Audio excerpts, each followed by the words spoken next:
WhatsApp guys welcome to our YouTube channel and a new video. तो भाई आज हम बात करने वाले हैं बहुत ही इंपॉर्टेंट टॉपिक के बारे में। अगर आप शेयर मार्केट से जुड़े हुए हैं तो आपको बहुत कुछ सीखने को मिलेगा इस वीडियो में, तो आखिरी तक बने रहें। और आज हम बात करने वाले हैं मार्केट कैप के बारे में। What is market cap. और बहुत सारे लोग कंफ्यूज होते हैं कि हमें कौन सा स्टॉक खरीदना चाहिए या कौन से म्यूचुअल फंड में पैसे लगाने चाहिए। तो इस वीडियो को देखने के बाद आपको फेयर आइडिया हो जाएगा कि आपका रिस्क एपेटाइट क्या है, आप किस तरीके से पैसे लगा सकते हो, कौन से फंड में लगा सकते हैं या कौन से स्टॉक्स आप खरीद सकते हैं, और कहाँ ढूंढना है कैसा स्टॉक, क्या चीज़ देखनी है स्टॉक में आपके रिस्क एपेटाइट के हिसाब से, आपकी एज के हिसाब से। तो आपको ये बहुत बेटर इससे एक आइडिया मिल सकेगा। तो let's begin the video for today. तो वेलकम बैक वंस अगेन। आज हम बात करने वाले हैं मार्केट कैप के बारे में। तो मार्केट कैपिटलाइजेशन होता क्या है, तो हम बात करने वाले हैं बहुत ही आसान शब्दों में। कोशिश करेंगे स्टॉक मार्केट की ये चीज़ें जो सीरीज़ बनाने की मैं कोशिश कर रहा हूँ। थोड़ा सा बहुत ज़्यादा कॉम्प्लिकेटेड हो जाता है यूट्यूब पे अगर आप स्टार्ट करते हैं एज अ बिगिनर, और आपको लगता है कि यार कहाँ से स्टार्ट करना चाहिए, क्या खरीदना चाहिए। तो मेरे हिसाब से आपको हमेशा एज अ बिगिनर स्टार्ट करना चाहिए। तो आप यू शुड गो स्लो। जैसे कि मैंने अपनी जर्नी स्टार्ट की 2016 में तकरीबन, और कैसे स्टार्ट की वो मैं काफ़ी वीडियोज़ में बता चुका हूँ। बट आज हम बात करने वाले हैं आपको उसी बेसिक आइडिया के बारे में जिस उस बेसिक आइडिया पे आई स्टार्टेड माई जर्नी। तो ये होता है मार्केट कैपिटलाइजेशन। मार्केट कैपिटलाइजेशन मतलब कि पूरे किसी भी स्टॉक का मार्केट कैप क्या है। यानी कि आप ऐसे समझे कि कोई स्टॉक है, अगर उसके सारे शेयर बेच दिए जाए, जितने भी शेयर है उसके मार्केट में, जितने उसके ओनर के पास है, जितने उसके पब्लिक के पास है, जितने उसके इन्वेस्टर के पास है, जितने भी टोटल शेयर्स हैं सारे बेच दिए जाएं, और उनका सारा जो एसेट है, उनकी फैक्ट्री है, जो सारी एसेट है, उनकी जो फैक्ट्री है, वो सारी चीज़ें, मशीनरीज हैं, जो भी उन्होंने जो जिस तरह का भी वो कंपनी काम करती है, तो जो सारा अगर बेच दिया जाए तो जो बचेगा, जितना भी अमाउंट आएगा, उसको हम कहते हैं मार्केट कैपिटलाइजेशन, या हम कहते हैं इसको शॉर्ट फॉर्म में मार्केट कैप, राइट। तो अगर हम सारे शेयर बेच देंगे, तो जब सारे शेयर बेच देंगे तो जितने की वो कंपनी की वर्थ होगी, जितने का वो पूरा माल बिकेगा या पूरी कंपनी बिकेगी, उसको कहते हैं मार्केट कैप। तो मार्केट कैप डिसाइड करता है आपका कि कंपनी बड़ी कंपनी है, छोटी कंपनी है, या बहुत छोटी कंपनी है। तो इसको डिसाइड करते हैं, अगर बहुत बड़ी कंपनी है उसको कहते हैं लार्ज कैप, मतलब कि लार्ज कैप मतलब कि बड़ा कैपिटलाइजेशन। मिड कैप कब क्या कहते हैं, मिडिल कंपनी का, जो इनका कैपिटलाइजेशन बीच का है, जो कंपनीज थोड़ी सी बड़ी हो गई है पर अभी भी बहुत बड़ी नहीं हुई है। और उसके बाद होता है small cap. Small cap companies वो होती हैं जो भी छोटी कंपनीज है और अभी स्ट्रॉन्ग बनने की कोशिश कर रही है, ठीक है। तो हम आसान भाषा में समझने की कोशिश करते हैं कि कैसे आपको पता लगेगा कि आपको किसमें कहाँ इन्वेस्ट करना चाहिए। फॉर एग्जाम्पल ऐसे समझते हैं कि अगर कोई इंसान, कोई यंग बंदा है, तो यंग बंदे के अंदर जो भागने की क्षमता है वो ज़्यादा होती है, दौड़ लगाने की क्षमता ज़्यादा होती है, उसके अंदर ज़्यादा पोटेंशियल होता है नई चीज़ें सीखने का या अपने आप को अडेप्ट करने का। जैसे कि कोई चीज़ आ गई, जैसे फॉर एग्जाम्पल एकदम से आईटी का बूम आ गया और आईटी में कुछ चीज़ तब्दीली करनी है कंपनी में उनको।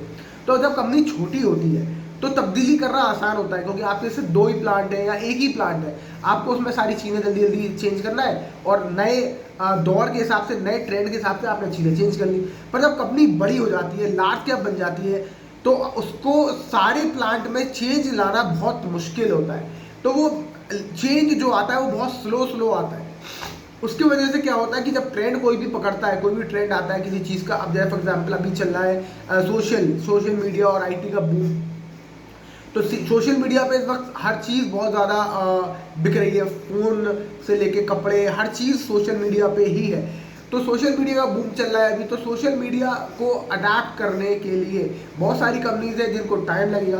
बहुत सारी छोटी कंपनीज है वो बहुत जल्दी अपने सोशल मीडिया अकाउंट स्टार्ट करेंगी, सोशल मीडिया पे इन्फ्लुएंसर्स को हायर करेंगी और उनके थ्रू अपना माल बेचने की कोशिश करेंगी। तो वो उन कंपनीज के लिए आसान होता है जल्दी से अडाप्ट करना। बड़ी कंपनीज के लिए पूरी इतनी बड़ी कंपनी में अलाइनमेंट करना, दोबारा एक नई स्ट्रैटेजी बनाना मुश्किल होता है। तो छोटी कंपनी है वो जल्दी से अलाइन करेंगे अपने आप को। तो अलाइन करने से, जल्दी से अपना सारा सेटअप चेंज करने से उनको आसानी होगा कि वो ट्रेंड के साथ जल्दी से अडेप्ट कर ले और जल्दी से उसका फ़ायदा उठा पाए। बड़ी कंपनी में ये दिक्कत होती है, बहुत टाइम लगता है। तो वो जो ट्रेंड का फ़ायदा उठाएंगे, पर ट्रेंड का फ़ायदा तब उठाएंगे जब ऑलमोस्ट ट्रेंड का जो स्टार्टिंग का फेस है, जब वो जो यूफोरिया फेस कहते हैं इसको, जब लोग पागलपन होते हैं किसी चीज़ को लेके, जैसे फॉर एग्जांपल अभी इस इन्वेस्टिंग को लेके और शेयर मार्केट को लेके मैं बोलता हूँ बहुत पागलपन है लोगों के अंदर। इतना कहते हैं कि ऐसा इतना नहीं, पर इससे ऐसा कुछ देखा गया था जब हर्षद मेहता का टाइम था। तो कमिंग बैक टू इट कि जो इतना ज़्यादा यूफोरिया जब बन जाता है उस टाइम पे जो स्मॉल कैप कंपनीज है उसका फ़ायदा उठा ली जाती है और अच्छा प्रॉफिट बना लेती है। लार्ज कैप में जब तक टाइम लगता है उनको अपनी चीज़ें अलाइन करने में, अपनी स्ट्रैटेजी अलाइन करने में, तो वो धीरे धीरे फ़ायदा उठाती है। बट लार्ज कैप का फ़ायदा ये भी है क्योंकि लार्ज कैप बड़ी कंपनीज है, स्टेबल है, उनके पास कैश बड़ा होता है और उनके पास ज़्यादा एक्सपीरियंस होता है। तो जब भी मार्केट में फॉल आता है और मार्केट में कुछ बड़ी प्रॉब्लम आती है तो वो गिरती नहीं है इतनी जल्दी, क्योंकि उनके पास एक्सपीरियंस है, उनके पास विजडम है, उनके पास नॉलेज है, उनके पास डेटा है, तो उनके पास एक्सपीरियंस है इतने साल का, तो वो इतनी जल्दी गिरती नहीं है। वो दे हैव थिंग्स, उनके पास पैसा बहुत ज़्यादा होता है क्योंकि लार्ज कैप है, तो वो पैसे के दम पर अपने आप को बचा सकती है, पैसे के दम पर अपना नया कोई प्लांट खरीद सकती है। स्मॉल कैप के साथ प्रॉब्लम ये होती है कि जब उसको कोई प्रॉब्लम आती है तो वो स्मॉल कैप में इतना ज़्यादा पैसा नहीं होता, इतनी बड़ी कंपनी नहीं होती, तो खरीद नहीं पाती कुछ जल्दी से चीज़ें, अडेप्ट करने में यहाँ दिक्कत भी होती है उसको, क्योंकि कैश नहीं होता इतना ज़्यादा, लोग ट्रस्ट नहीं करते, उसको लोन बहुत जल्दी नहीं मिलते क्योंकि छोटी कंपनी है।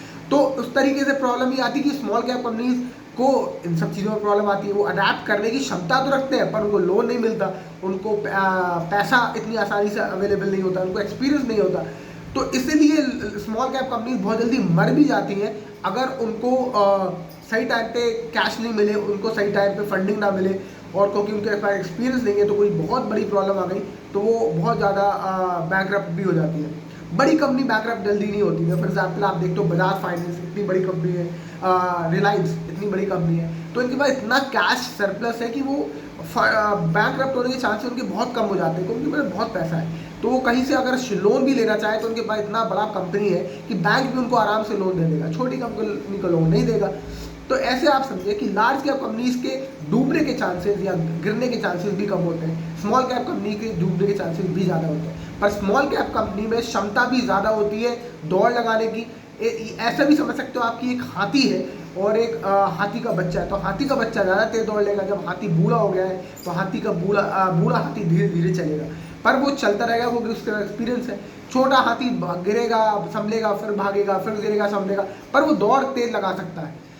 तो अगर आपको शॉर्टकट में, या आपके पास अभी वक्त है, अगर आप यंग इन्वेस्टर हैं, अगर आप के पास सरप्लस कैश है, तो आप स्मॉल कैप कंपनीज में इन्वेस्ट कर सकते हैं। स्मॉल कैप कंपनीज जो जिनके पास एक्सपीरियंस है, जिनके पास एक्सपीरियंस नहीं है, सॉरी, जिनके पास अभी इंथुजियाज्म है, जिनके पास अभी एक्साइटमेंट है, जिनके पास अभी एनर्जी है, तो आप सस्ते तो मैं नहीं कहूँगा, पर आप छोटी कंपनी जैसे स्मॉल कैप होती हैं उसमें आप इन्वेस्टमेंट करिए। अगर आप रिस्क टेकिंग कैपेबिलिटी आपके अंदर है, अगर आप रिस्क ले सकते हैं, अगर आप यंग हैं, तो आप स्मॉल कैप कंपनी में पैसे लगाइए। अब आपको लगता है कि अगर आप की एज 40 के अबव है तो आपको मिड कैप कंपनीज में लगाना चाहिए, अगर आपकी एज 50s के अबव है तो आपको लार्ज कैप में रहना चाहिए, अगर आप 60 के अबव है तो मेरे हिसाब से आपको इन्वेस्टमेंट नहीं करनी चाहिए। 60 के अबव आपको आराम से चिल मार के एफडी में पैसा डालना चाहिए और इन्जॉय करना चाहिए लाइफ, क्योंकि आप फिर स्टॉक मार्केट की सर्टेनिटी और अनसर्टेनिटी से परेशान होंगे।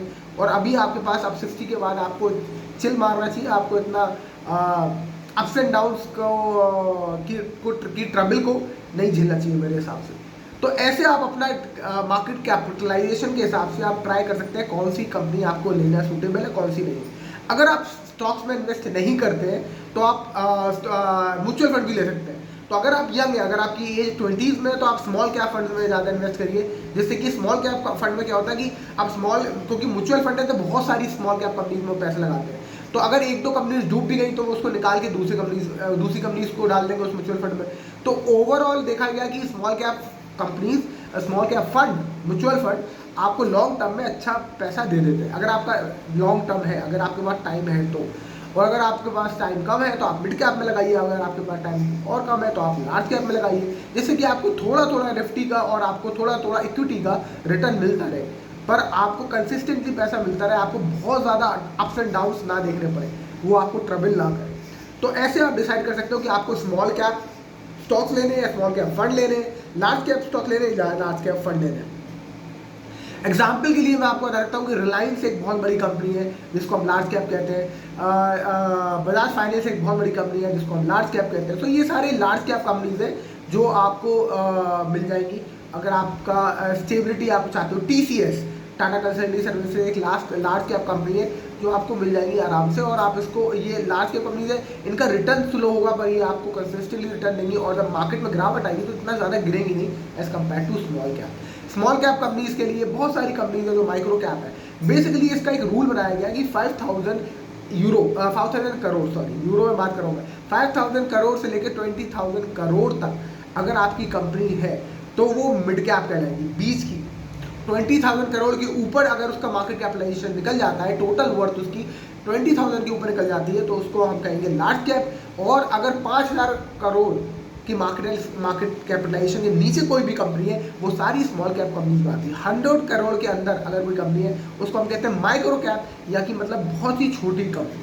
तो अब बहुत सारे ऐसे इन्वेस्टर्स हैं जो सिर्फ माइक्रो कैप में इन्वेस्ट करते हैं, और माइक्रो कैप में और स्मॉल कैप में इन्वेस्ट करने का फ़ायदा सिर्फ ये होता है कि अपनी कंपनी इनिशियल फेज में होती है, तो अगर ये कंपनी बड़ी नेक्स्ट इन्फोसिस या नेक्स्ट TCS बनती है तो इसके लिए आपको बहुत लंबा रन मिल जाएगा, क्योंकि वो कंपनी वहाँ से दौड़ के कहाँ तक पहुँचेगी लार्ज कैप बनने के लिए, उसके पास बहुत वक्त है और बहुत स्टॉक भागेगा उसका, तो आप उसका सारे का फ़ायदा उठा सकते हैं। पर याद रखिए कि बहुत सारी small cap companies, majority of them fail हो जाती है। बहुत handful of companies, small cap companies he large cap में तब्दील हो पाती है। तो जैसे कि इन्फोसिस हुआ, बजाज फाइनेंस, कोई भी कंपनी ले लो आप, it was once small cap, फिर मिड कैप हुई और अब लार्ज कैप की कैटेगरी में है। तो ये सारी कंपनी स्मॉल कैप से होते हुए ही आज अपनी लार्ज कैप की अपनी कैटेगरी में अपनी जगह बना पाई है। तो एवरी, कहते हैं ना, every experience person was once a beginner, तो वो वाली बात। तो आई होप ये वीडियो में आपको समझ में आया हो, आपको पता चला हो कि आपको कौन से म्यूचुअल फंड में इन्वेस्ट करना चाहिए अपनी एज या रिस्क के हिसाब से, और कौन से स्टॉक लेना चाहिए अगर आप स्टॉक में इन्वेस्टिंग करते हैं।